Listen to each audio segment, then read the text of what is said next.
series this evening, sponsored by Courts, bringing value home.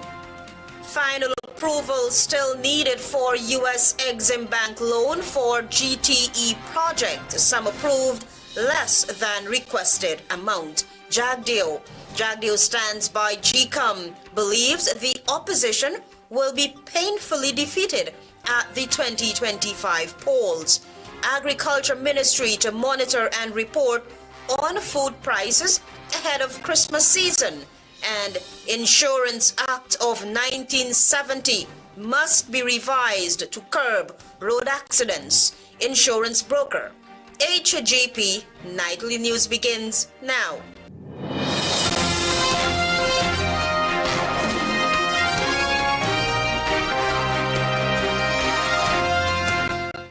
Good evening to our viewers here in Guyana and online. I'm Aletha Grant with the Thursday, 28 November 2024 edition of the HGP Nightly News. Before we bring you some hard-hitting content on behalf of HGP TV, Channel 67, Cable 16, I would like to take this opportunity to say Happy Thanksgiving to all of you who are celebrating today.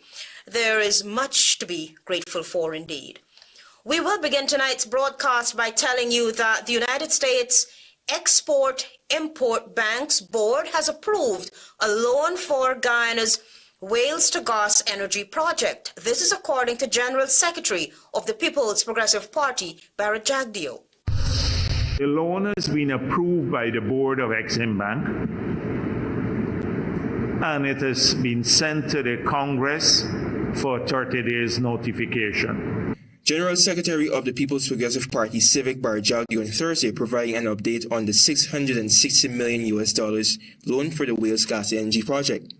Although the loan was approved, it will be less than $660 million requested by Guyana, Mr. Jagdeo said. The amount will not be $260 million. It will be less than that, and it will only cover exports out of the United States of America. So it will be upwards of $500 million. Funding will also include retroactive financing, which will allow the government to recoup costs which it has already incurred since the project commenced. The loan will also provide retroactive financing. So if the loan is made available, it will cover financing that the government of Guyana had to make during the period since the project started. In July 2022, the government of Guyana and the Exim Bank of the United States signed a historic $2 billion memorandum of understanding with specific focus on infrastructure, energy, water and sanitation, information and communications technology, and agriculture. Then in April of 2023, Guyana made the $660 million loan application. Antonio Day reporting for the HGP Nightly News. Meanwhile, after vigorous grilling by opposition members of Parliament, Prime Minister Mark Phillips revealed that the $159 billion gas-to-energy power plant is 58% complete. Antonio Day has been following that story. On Wednesday, Prime Minister Mark Phillips announced that $159 billion power plant and natural gas liquids plant project in Wales is 58% completed. He gave this response following a series of inquiries about the project from former Public Infrastructure Minister David Patterson during the sitting of the National Assembly's Committee of Supply on Wednesday. And the Honourable Prime Minister confirmed that the contractor has completed 35% of his work, and you are now on this additional 23. So we'll carry us to almost 50%. You have the shortfall, which is 23,816,018,413. Sir, 58% of the work has been completed. CH4 Linzica was contracted to building two plants for the 300-megawatt plant and the natural gas facility to the tune of $159.9 billion. $55.7 billion had been spent on the project before 2024, as expenditure presently stands at $44.6 billion, leaving a balance of $59.5 billion. But Patterson had further questions on the additional $25.3 billion the government is requesting. Can I ask the Prime Minister if any of this money to that company, that I asked his name, is for payment of arbitration? This money does not include the sum for the dispute arbitration, dispute avoidance and adjudication board. That sum is to date $13.6 million. In order to enable accelerated payments for the project, members of the National Assembly approved $25.3 billion during the meeting as part of the supplemental provisions in Financial Paper Number 4. Power plants, transmission lines, and substation construction are among the project's many components, for which the recently requested $25.3 billion is intended to guarantee payments. Due to the $90 million in cost overruns, the government hired contractor Linzica filed for arbitration. In October, Alistair Routledge, the head of ExxonMobil Guyana Limited, declared that the $1 billion gas pipeline, another essential component of the gas energy project, was completed. Antonio Day reporting for the HGP Nightly News. The Guyana Elections Commission has the support of the country's vice president. He has heaped praises on the elections body for not listening to the obvious concerns of the opposition parties. Travis Chase has been following that story. Vice President Barrett Jackdale has come out in defense of the Guyana Elections Commission now that the opposition political parties have amplified their calls for a clean voters list, the use of biometrics at the upcoming polls, and the removal of the names of dead persons from the voters list.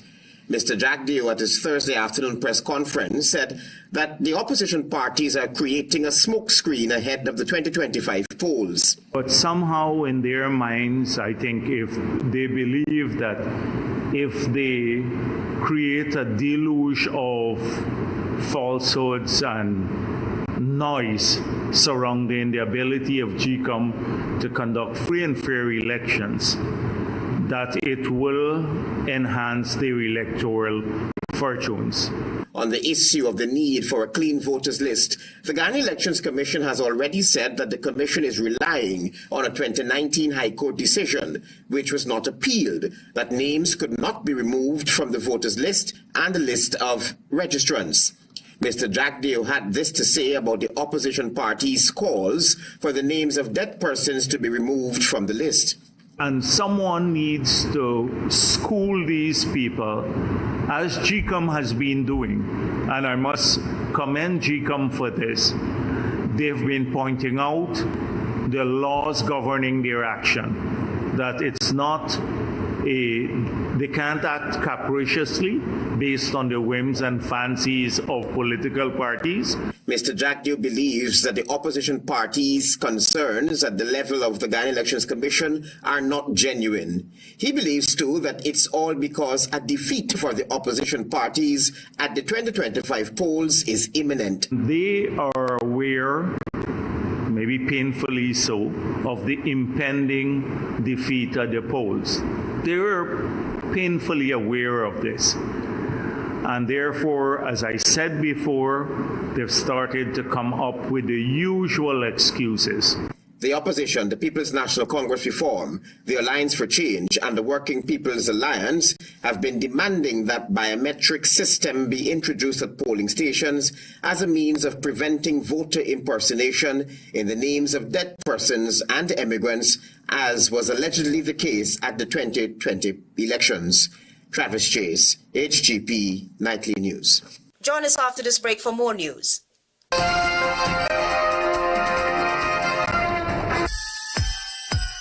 Shop and win up to $10 million in cash and prizes at Court's Millionaire Jackpot. Shop from November 1 to December 24, 2024 at any Court store. 10 weekly winners at every Court store countrywide from November 10, 2024. And the grand drawing takes place on December 24, 2024 at the Quartz Mega Store. Quartz, bringing value home. Conditions apply.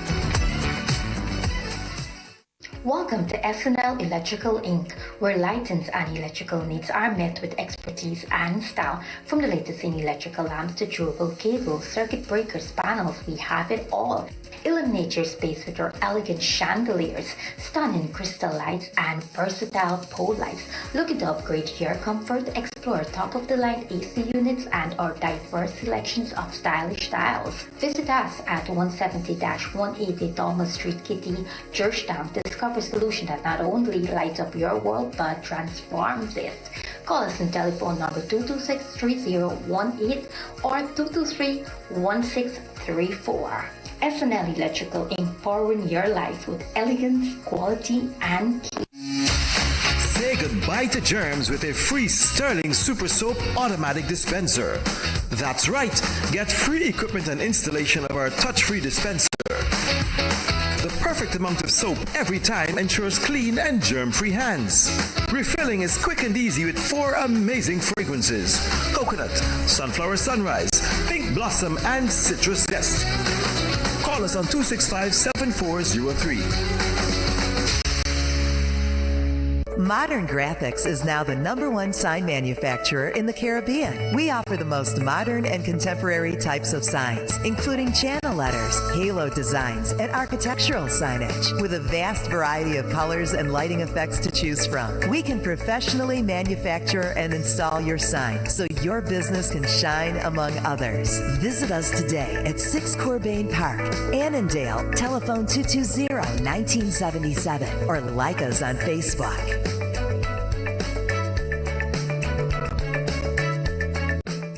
It's the most wonderful time of the year, and we've got the most wonderful deals. Get the perfect gift from Digicel. Grab the Samsung A05 for just $17,900, the A25 for $37,900, or treat yourself to the S24 Ultra for only $205,000. And that's not all. Every phone comes with a free 30-day data plan. Don't wait. These holiday savings won't last forever. Visit your nearest Digicel store today. Digicel, the network for everyone, everywhere.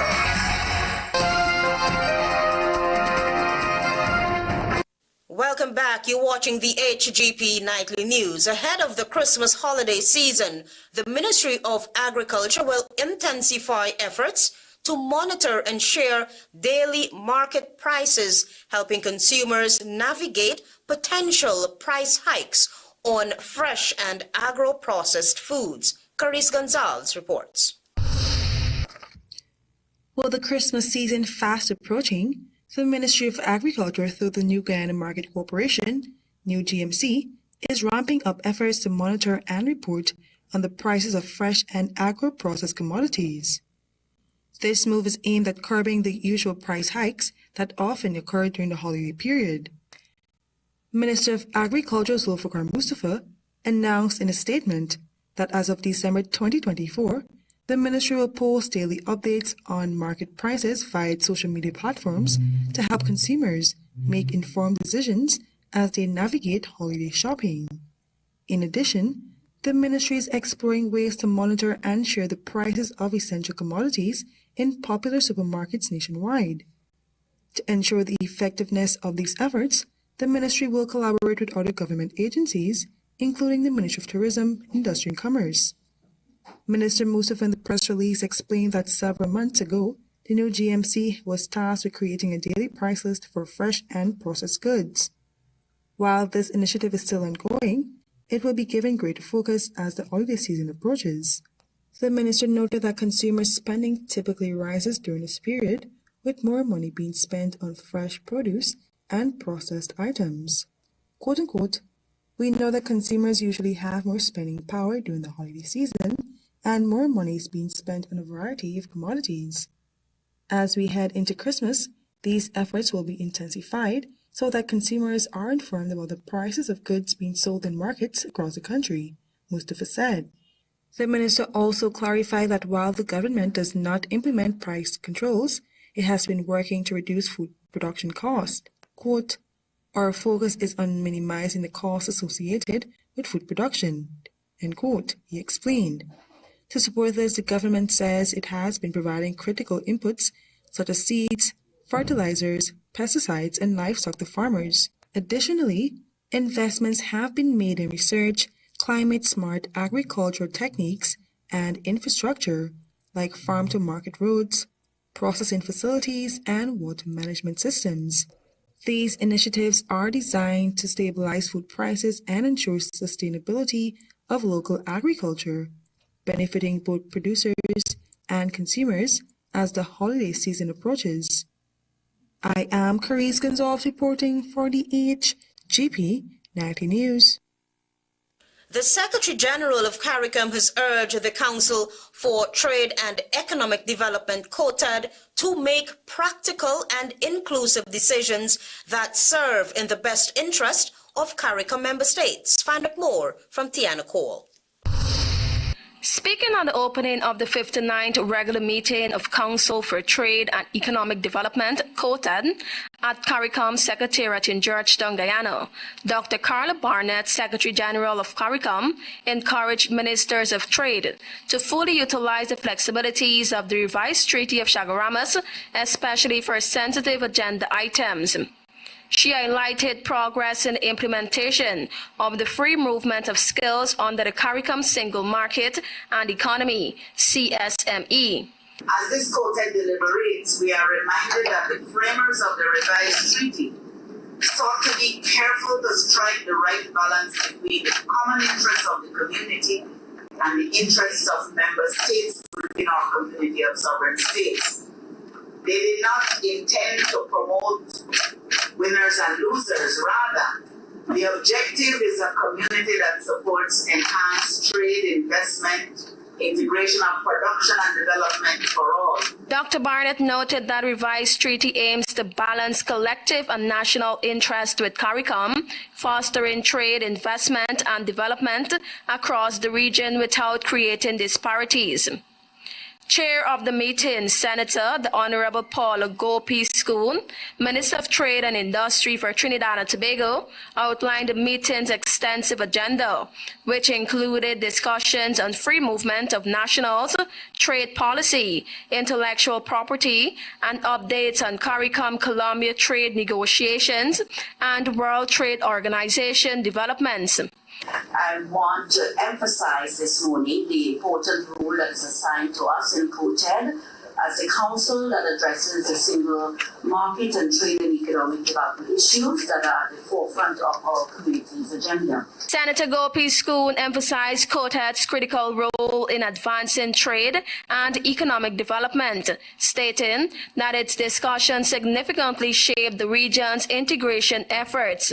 COTAD is a key CARICOM body responsible for promoting trade, regulating goods and services, and supporting the operations of the single market and economy. CARICOM, established in 1973 and revised in 2001, is built on 4 pillars: economic integration, foreign policy coordination, human and social development, and security cooperation. Tiana reporting for the HGP Nightly News.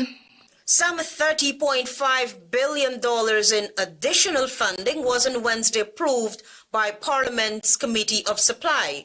This approval now paves the way for the smooth disbursement of the promised $100,000 one-off cash grant. Antonio Day reports.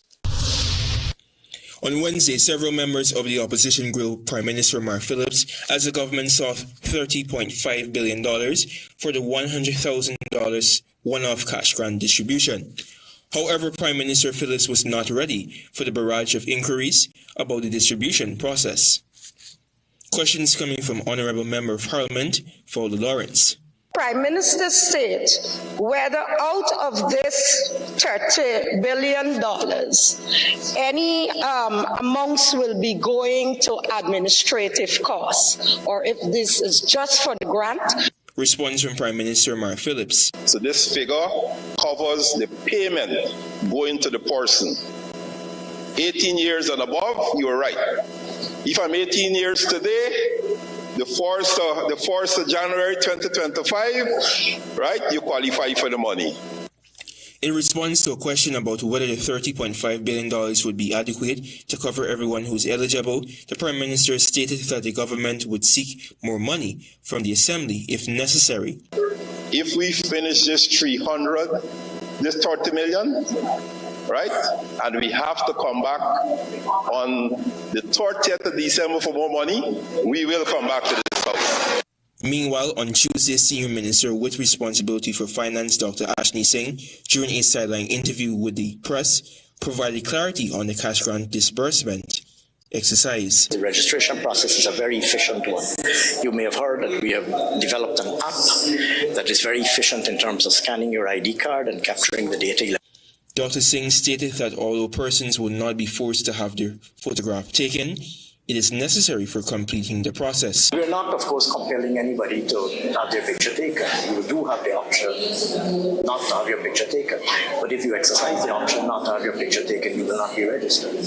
Following the registration exercise, the grant will be distributed by the checks.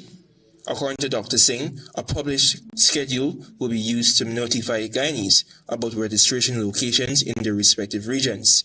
Antonio Day reporting for the HGP Nightly News. More news after this break. Stay with us.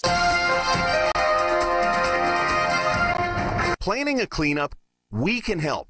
Sevon's Waste Management skip bins can be provided for home renovation projects, yard cleanup, or construction project. It's simple. Step 1, give us a call. Step 2, we put down the bin. Step 3, load it up with all of your junk. Step 4, we take it away. That's simple. Bins are also available in various sizes, so there is no job that is too big or too small. Call Sevon's Waste Management today at 218-1455. Tropic Construction Solutions, we pride ourselves on being one of the leading distributors of high-quality woven and non-woven geotextile fabric, geotextile tubes, and geogrids for over 15 years in Guyana. We supply reflective vests, sleeves, quality hard hats, and more for your construction needs. We are located in No. 2 Village, East Coast Berbice, 1 minute from Palmyra. Our distribution mechanism enables us to offer delivery across the city of Georgetown. Contact us at +5926-284-077 or visit our website at www.tcsgt.com. Shop and win up to $10 million in cash and prizes at Court's Millionaire Jackpot. Shop from November 1 to December 24, 2024 at any Court store. 10 weekly winners at every Court store countrywide from November 10, 2024. And the grand drawing takes place on December 24, 2024 at the Court's Mega Store. Court's bringing value home. Conditions apply. This is Niraj Kumar, and I'm part of a team that is 300 plus strong at Guyana Logistics and Support Services Inc. We have done projects for the oil and gas company. We have done projects for CNOC. We have done projects for SBM. Those are the building refurbishment projects. We started doing that by providing work visas, permit, corporate services, helping them with the custom brokerage, then logistics and warehousing and all. We started looking forward. First of all was the International Standardization Organization ISO certification that we wanted to get. We started the journey for that with CLBD. This Christmas, Digicel is bringing you the gift of millions. 10 lucky customers will become millionaires for Christmas. Top up $1,000 or more for your chance to win $1 million. Turn your Christmas into a celebration of cash and cheer. 2 new millionaires every week. The countdown to Christmas millions is on. Top up $1,000 or more today for your chance to win. Digicel, the network for everyone, everywhere. Thanks for staying with us. You're watching the HGP Nightly News. As we continue, insurance broker Ewart Adams is calling for a review of the current legislative framework that could significantly influence how motorists use the country's roadways. This comes as discussions around improving road safety and accident prevention continue. Carice Gonzalez has your story. Ewart Adams, Chief Executive Officer, CEO of Insurance Brokers Guyana Limited, has emphasized the need to revisit the 1970 Insurance Act. He believes that updating this legislation is crucial in addressing growing concerns over road accidents across the country. First and foremost, the Insurance Act of 1970, which is still on the statute books, needs to be revised. The law mandates property damage insurance coverage between $20,000 and $100,000, while bodily injury claims are covered between $25,000 to $125,000, the CEO explained. So what that basically means is that in the event of an accident, no one person will receive more than $20,000 Guyana dollars, and no more than $100,000 will be paid out for a claim. Adams pointed out that the compensation for the recent Sheriff Street accident, which claimed the life of 42-year-old electrician Carlton Smart and caused significant damage to several vehicles, private property, and public infrastructure, will be insufficient. The highest most of these things may operate under is bodily injury and property damage of $250,000 Guyana dollars to a maximum of $500,000 Guyana dollars. That too is grossly inadequate. Adams further explained that rarely are trucks covered by comprehensive insurance. Most persons are operating the trucks without full cover insurance. Most. I would say maybe 95%. Additionally, individuals seeking compensation for damages have limited options, with the only recourse being to file a civil lawsuit against a truck driver. After receiving settlement from the insurance company, whatever amount they will now have to pursue the owner of the trucks in court to get any other additional sums of money. Moreover, the CEO also highlighted that an insurance company can only deny a claim if there has been a breach of the terms outlined in the policy, reinforcing the importance of compliance with coverage conditions. Guyana is facing a significant uptick in truck imports, coinciding with a sharp rise in road accidents across the country, and the government is cracking down on errant drivers and will be revising the current laws to curb road carnage. I am Carice Gonzalez reporting for the HGP Nightly News. Attorney General and Minister of Legal Affairs Anil Nandlal has expressed concern over the underuse of the Plea Bargaining Act, highlighting its potential to enhance court efficiency and modernize justice delivery. Tiana Cole reports. Speaking at the opening ceremony of the Restorative Justice Training for Magistrates on Wednesday, the Attorney General highlighted the potential of the Criminal Procedure, Plea Discussion, Plea Agreement, and Assistance Act, expressed concern about its limited use by legal practitioners. The act, which was passed in 2023, saw Attorney General Anil Nandlal reminding magistrates and lawyers about its availability. The lawyers, unfortunately, are not using it. But you can help by reminding the lawyers in appropriate cases whether they should not consider exploring avenues and opportunities presented by the Plea Bargaining Act. Nandlal explained that an earlier Plea Bargaining Act introduced in 2010 failed to gain traction. To address its shortcomings, he collaborated with the Director of Public Prosecutions, DPP, members of the Judiciary, and the Guyana Police Force to revise and improve the legislation. So plea bargaining is now available for you to employ in appropriate cases. The Criminal Procedures Act establishes clear guidelines for plea agreements and sets the frameworks for plea bargaining procedures. It includes specific requirements for initiating and concluding discussions, which must be approved by the DPP. Additionally, the Act prohibits prosecutors from participating in plea discussions if there are potential conflicts involving the accused or any asset subject to court orders. It also ensures the accused has the right to legal representation during plea negotiations, safeguarding fairness and transparency. Tiana Cole reporting for the HGP Nightly News. Stay tuned. Your regional news is up next. The Guyana Elections Commission GCOM is currently conducting a national registration exercise. Who can register? Anyone who will be 14 years or older by December 31st, 2024 and is a Guyanese citizen by birth, descent, naturalization, or is a citizen from a Commonwealth country living in Guyana for 1 year or more. How to apply for registration? You must visit the GCOM registration office that is responsible for the registration of persons from your area of residence to apply for registration or name change or correction. You must be in possession of the following source documents as might be relevant. Original birth certificate or valid Guyana passport for new registration.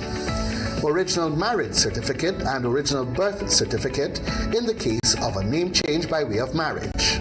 Original deed poll and original birth certificate in the case of a name change by deed poll. Original naturalization certificate and original birth certificate in the case of naturalization. This registration exercise will end on November 29th, 2024. For further information, please contact GCOM on the following hotline numbers: 225-027729, 226-6557, 223-9650, or visit the GCOM website at www.gcom.org.gy.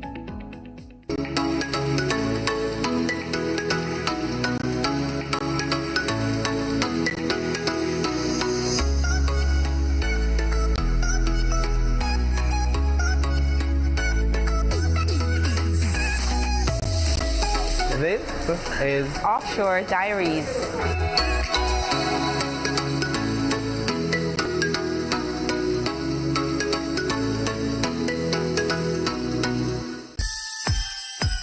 Shop and win up to $10 million in cash and prizes at Court's Millionaire Jackpot. Shop from November 1 to December 24, 2024 at any Court store. 10 weekly winners at every Court store countrywide from November 10, 2024. And the grand drawing takes place on December 24, 2024 at the Court's Mega Store. Court's, bringing value home. Conditions apply. GCOM is currently conducting a national registration exercise. Who can register? Anyone who will be 14 years or older by December 31, 2024 and is a Guyanese citizen by birth, descent, naturalization, or is a citizen from a Commonwealth country living in Guyana for 1 year or more. Where to apply for registration? You are required to visit the registration office that is responsible for the registration of persons in your area of residence to apply for registration. Office hours, Monday to Thursday, 8 to 12 hours, 13 hours to 16 hours 30, and Friday from 8 to 12 hours and 13 to 15 hours 30. The offices will be closed on weekends and holidays. This registration exercise will end on November 29, 2024. For further information, contact the GCOM on 225-027729 or visit the website www.gcom.org.gy.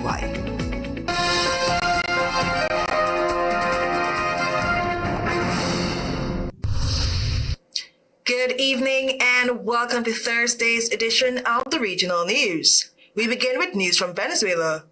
The United States is imposing sanctions on 21 senior Venezuelan officials for their role in suppressing protests after a presidential election in July, including members of President Nicolas Maduro's cabinet, a senior Washington official said on Wednesday. Washington says Maduro falsely claimed victory in the vote and that opposition leader Edmundo Gonzalez is the president-elect. Venezuela's government rejected the new sanctions in a statement, describing them as illegitimate measures. The United States would also be imposing visa restrictions on a number of officials associated with Maduro, the administration official said. Those sanctioned on Wednesday's list include Planning Minister Ricardo Jose and Communications Minister Freddy Alfred, as well as top intelligence officials Alexis Jose Rodriguez and Javier Jose Mercado. Venezuela's opposition, a number of Western countries, and some international organizations have decried the elections as non-transparent and have called for the full publication of ballots, with some parties openly labeling the process fraudulent. The opposition published ballot box tallies on a public website, which it says show Gonzalez handily won the contest. Gonzalez has since fled to Spain. In October, Gonzalez said he would return to Venezuela in January to be sworn in as president. Over in Brazil, a committee in Brazil's lower chamber of Congress approved a bill on Wednesday that would ban abortion in Brazil in all cases, including those currently allowed, such as fetal deformation, rape, or when the mother's health is in danger. The Constitutional and Legal Affairs Committee, where conservatives have a majority, voted 35 to 15 to approve a proposal for a constitutional amendment to establish that the inviolability of the right to life applies from the moment of conception and not at birth. The proposed bill will now go to a special committee set up for the issue, and discussions are expected to take place early next year. Progressive lawmakers criticized the amendment, calling it a secular setback and an attack on women's rights. They said the measure will paralyze research into stem cells and rule out procedures such as vitro fertilization. And now for some international news.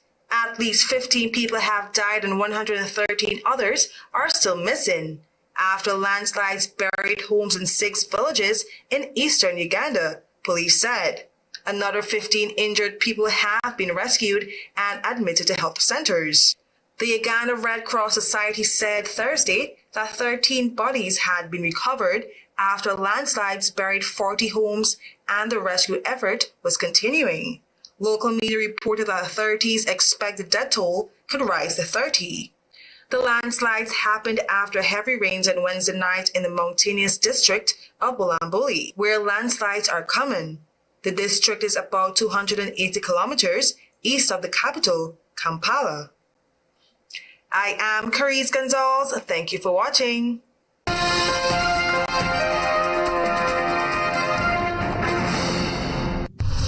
Final approval still needed for U.S. Exim Bank loan for GTE project. Some approved, less than requested amount. Jagdeo stands by GCOM, believes the opposition will be painfully defeated at the 2025 polls. Agriculture Ministry to monitor and report on food prices ahead of Christmas season. And Insurance Act of 1970 must be revised to curb road accidents. Those are our major headlines for these stories and more. Please go to our website. It's www.hgptv.com. I'm Alethea Grant. Thanks for watching.